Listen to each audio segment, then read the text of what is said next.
Welcome to boxing row talk. Indian version. तो start करते हैं आज का सेशन।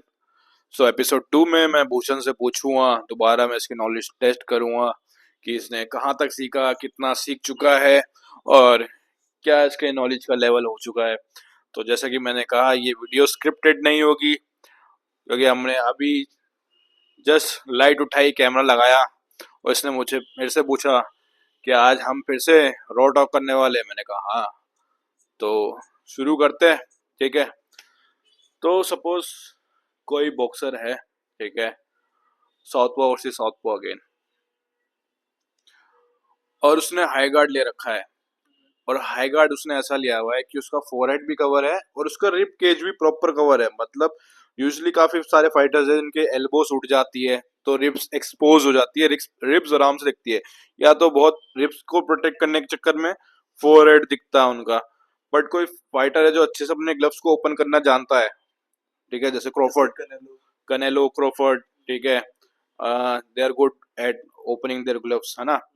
सो सपोज ग्लव्स को अच्छे से खोलना जानता है वो, और पूरा एक अलाइन करके उसने हाथ को रखा हुआ है, पूरा मतलब एकदम सीधा रखा हुआ है जिससे कि रिब्स भी कवर है और हेड भी कवर है। अब और वो बहुत अच्छा रिएक्टिव फाइटर है, बहुत अच्छा काउंटर पंचर है, प्रॉपर काउंटर पंचर है। अब उसके साथ तेरी क्या गेम प्लान होगी? तू भी साउथपॉ है, वो भी साउथपॉ है, हाई गार्ड खेलता है और काउंटर पंचर है और बड़ा ही डिसिप्लिन गार्ड है उसका। ठीक है। ऐसा हमने पता है इस टाइप का सिनेरियो एग्जैक्ट सबसे ज़्यादा हमें देखने को मिलता है मैक्सिकन फाइटर्स में। एक तो फुल गार्ड जो वो यूज़ करते हैं, and at the same time counter punching जो वो यूज़ करते हैं। एंड वो जिस टाइप का जो गार्ड वो यूज़ करते हैं, ठीक है, स्पेशली क्योंकि यूजुअली हाई गार्ड अगर हम बोलते हैं ना तो it's not a single type of guard. High guard रखने के भी बहुत सारे तरीके होते हैं, ठीक है। वो हैंड की प्लेसमेंट एंड जो एल्बो का आपका एंगल होगा, जो फोरआर्म का एंगल होगा, उसके ऊपर भी बहुत ज़्यादा डिपेंड करता है, ठीक है। सो इस टाइप की चीज़ें हमें सबसे ज़्यादा जो है मैक्सिकन स्टाइल में देखने को मिलती है, तो हम उस वहाँ से थोड़ी बहुत चीज़ें उठा सकते हैं।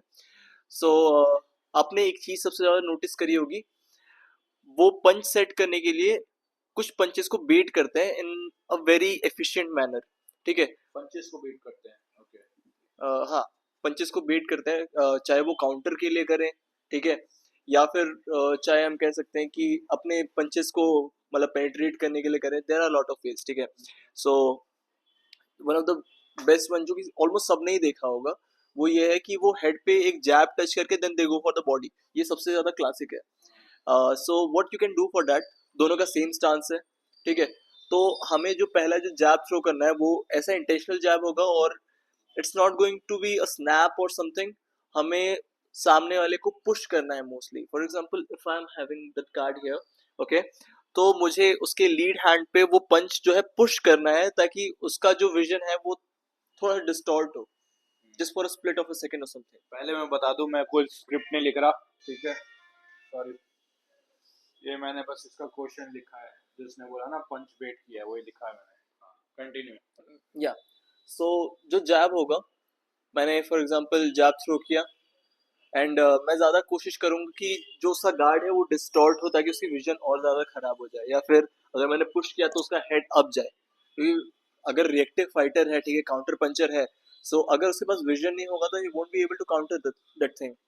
वो तो हमें पता है, तू मुझे बता तू कैसे खेलेगा उसके साथ। या सो सबसे पहले मैंने एक जैब थ्रो किया ताकि उसका विजन, उसका गार्ड खराब हो एंड मुझे बीच में ज़्यादा ओपनिंग मिले, ठीक है। बीच में ओपनिंग मिले। हाँ, अच्छा। ताकि मैं एक अपर कट या फिर बॉडी शॉट अपने लीड हैंड से थ्रो कर पाऊँ उसके बट बॉडी पे। इज वेरी रिएक्टिव ना, मैंने बोला ना, वो बड़ा रिएक्टिव है और काउंटर पंचर है एंड बड़ा ही डिसिप्लिन गार्ड है उसका। अब ठीक है, सो उस केस में अगर ये भी प्लान अगर काम नहीं करता है, सो उस केस में मुझे अभी बस यही करना पड़ेगा कि अब सामने वाले को मुझे बेट करना पड़ेगा ताकि अब वो पंचेस खोले ताकि मैं अब काउंटर कर पाऊँ। अच्छा। And there is one more concept जो कि यूजुअली हमने टियोफिमो लोपेज के फादर से सुना है कि the best time to counter someone is when he is punching. So अगर वो कितना भी अच्छा अगर रिएक्टिव फाइटर है, ठीक है, एंड ये चीज़ at least in the initial round ये बहुत ज़्यादा काम करेगी। आई एम नॉट सेइंग कि अगर आप एक प्रोफेशनल फाइट में हो, आई डोंट नो लाइक 4 6 8 10 और 12 जितने भी राउंड के फाइट में हो, तो हर जगह ये काम करने वाली है, but in the initial phase of the fight ये बहुत ज़्यादा इजीली काम करेगी कि आप सामने वाले को बस लूर करो कि वो पंच थ्रो करे and at the same time आपको काउंटर थ्रो करना है। एंड इन दैट केस अगर वो बहुत ज़्यादा रिएक्टिव है, बहुत ज़्यादा अगर उसकी रिएक्शन स्पीड अगर बहुत ज़्यादा तेज़ है, then I won't say, I don't want to say this but it's true कि अगर आपका रिएक्शन स्पीड अगर कम है या फिर आपका अगर फाइट आईक्यू उतना नहीं है, then you won't be able to make it. ठीक है, सो आपको सेम टाइम काउंटर जो है उसके साथ अडेप्ट करना पड़ेगा। नहीं, ठीक है, सो इन्हें नहीं सिखाना, ठीक है, मतलब इन्हें नहीं बताना इन्हें क्या करना है, तू क्या करने वाला है बस वो जानना है।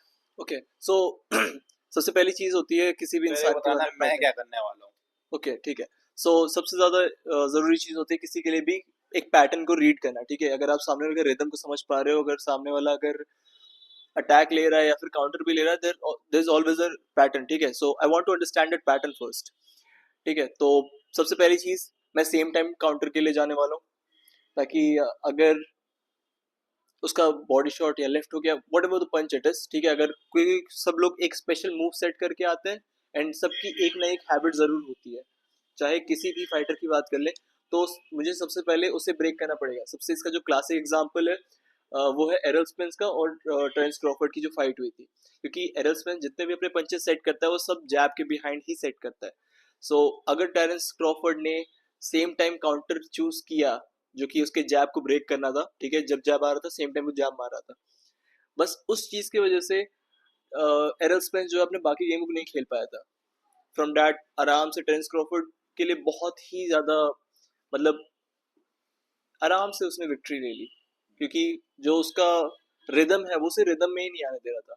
सो अगर कोई कितना भी बड़ा काउंटर पंचर है, आई डोंट इवन थिंक कि एरल स्पेंस कोई छोटा मोटा काउंटर पंचर था या फिर बहुत उसका कम रिएक्शन स्पीड था, इवन वही फुल गार्ड खेलता था। बट एरल स्पेंस का एक इशू था ना, वो इतनी अच्छी मूवमेंट नहीं करता था। उसके केस में ये चीज थी, उसकी मूवमेंट खराब थी। आई वोंट से खराब, बट इतनी मूवमेंट नहीं करता था। But it's all about that rhythm. अगर मैं सामने वाले को रिदम में नहीं आने देता हूँ, अगर मैं उसके जो मोस्टली जो की पॉइंट्स हैं, जो उसके मिस्टेक्स हैं, उसके जो रिदम है, अगर मैं उस चीज को अगर एक बार पकड़ लेता हूँ, then it won't be that big issue. हम सो आराम से व्हाट कंट्रोल कर व्हाट पाएंगे। अगर जो सेम बंदा है वो बहुत अच्छा है टारगेट करने में, सपोज जैसे मैं सिखाता हूँ यूजली कि डायरेक्शंस को फॉलो करो। तो सपोज ये हेड है, तो सपोज हेड यहाँ जा रहा है, तो इतनी फ्लेक्सिबिलिटी होनी चाहिए कि हेड यहाँ गया तो तुम्हारा पंच यहाँ इमिडिएटली पहुंच जाए। मतलब you should know how to target the target, या है ना, जैसे शूटिंग में होता है, ठीक मूविंग है, टारगेट्स को। मूविंग टारगेट्स को टारगेट करते हैं।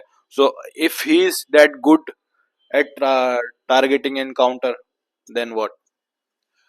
सी then it is quite complicated. ठीक है, ये बिल्कुल भी इजी नहीं होने वाला है। ठीक है, उस केस में the most important thing is कि आप सामने वाले को कितना कंट्रोल कर पा रहे हो। ठीक है, क्योंकि अगर how will you control him?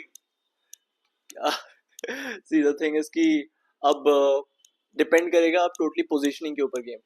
ठीक है, क्योंकि बहुत सारे ऐसे फाइटर्स हैं जो कि इस तरह ये सारी चीजें करते हैं। ठीक है, जैसे टेरेंस क्रॉफर्ड या फिर ट्रिपल जी, ऐसे बहुत सारे फाइटर्स हैं। फॉर एग्जांपल अगर आपने कभी ट्रिपल जी की अगर ट्रेनिंग को ध्यान से देखा होगा, सो एबल सैंचेज जो है वो uppercut to hook and till overhand, वो सारे के सारे फ्लोस जो है यूज करते थे, प्रैक्टिस करते थे सारे एंगल्स पे। फॉर एग्जांपल वो यहाँ भी पंच थ्रो करें, this this this this going through the over hand. ठीक है, वो लीड हैंड से भी ओवर हैंड थ्रो करता था। अगर कोई इतना फ्लेक्सिबल है, ठीक है, जो कि अपने पंचेस को इतना इजीली ट्रांजिट कर पा रहा है, सो उस केस में स्पेशली आपको इस चीज पे फोकस करना पड़ेगा कि उसके सबसे पहली जो चीज होगी, there's always one that weak point। ठीक है, and one that special pattern जो हमेशा बार बार रिपीट होता है। Again I am saying this कि क्या हो सकता हमेशा है वो पैटर्न?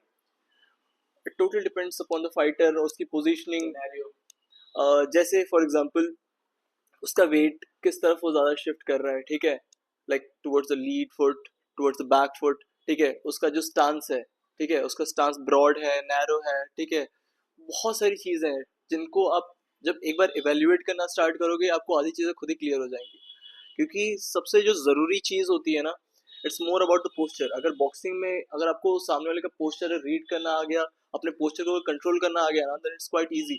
अगर आप कभी ध्यान से अगर लोमा का जो पोस्चर देखोगे ना, तो it's quite flexible, it flows just like how Bruce Lee used to say. You need to flow like a water. तो आप जितना ज़्यादा फ्लेक्सिबल, जितना ज़्यादा आप फ्लो करना सीख पाओगे ना, it will more easier for you. ठीक है। And the most important thing, कितना भी अगर कोई कॉम्प्लिकेटेड फाइटर है ना, अगर वो फ्लो करना जानता है, ठीक है, अगर बहुत बेसिक कोई फाइटर है, बहुत बेसिक, ठीक है, बस उसको नाम के 6 पंचेज आते हैं, but if he has that mobility, he is gonna last a lot longer as compared to कोई ऐसा जो कि बहुत ज़्यादा रिजिड है।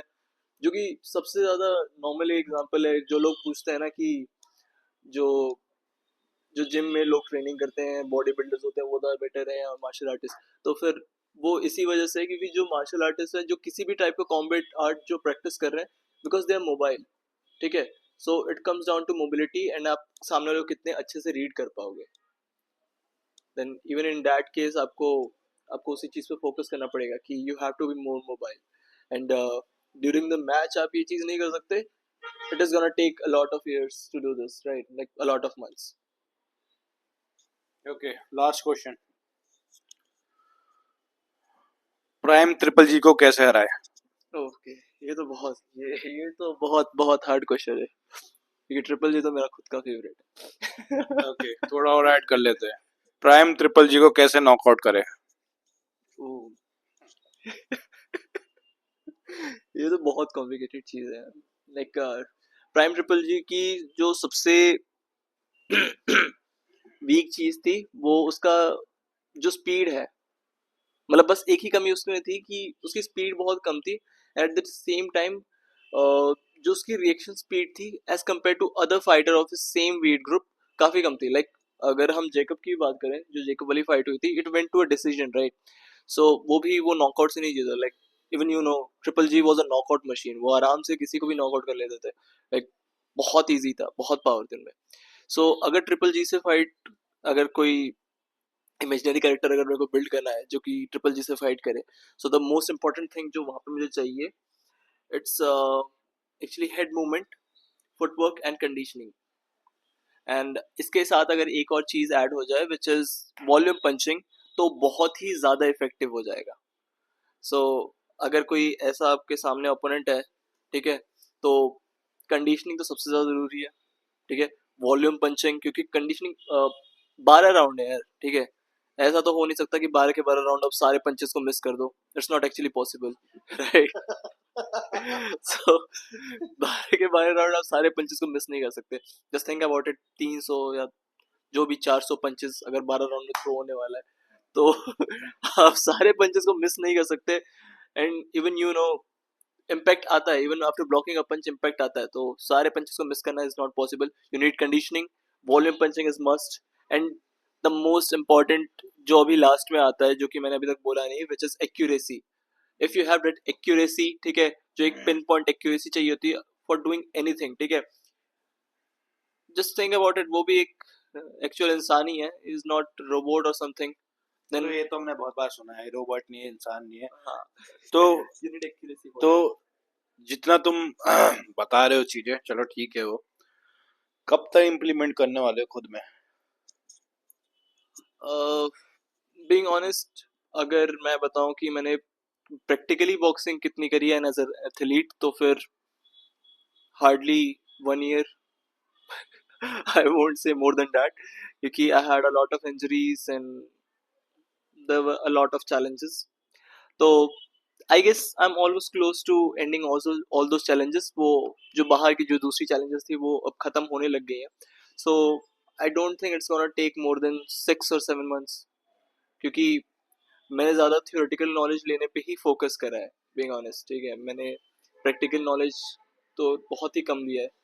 सो मेरे पास ऑलरेडी थियोरेटिकल नॉलेज है, तो मैं उसको आराम से खुद पे अप्लाई कर भी पाऊंगा। तो कितना टाइम लगेगा? तो 6 or 7 months।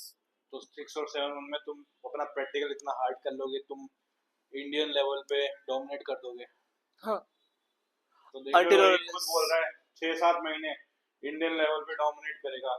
तो जिसको बुरा लगे वो 6-7 महीने काउंट करके रखना।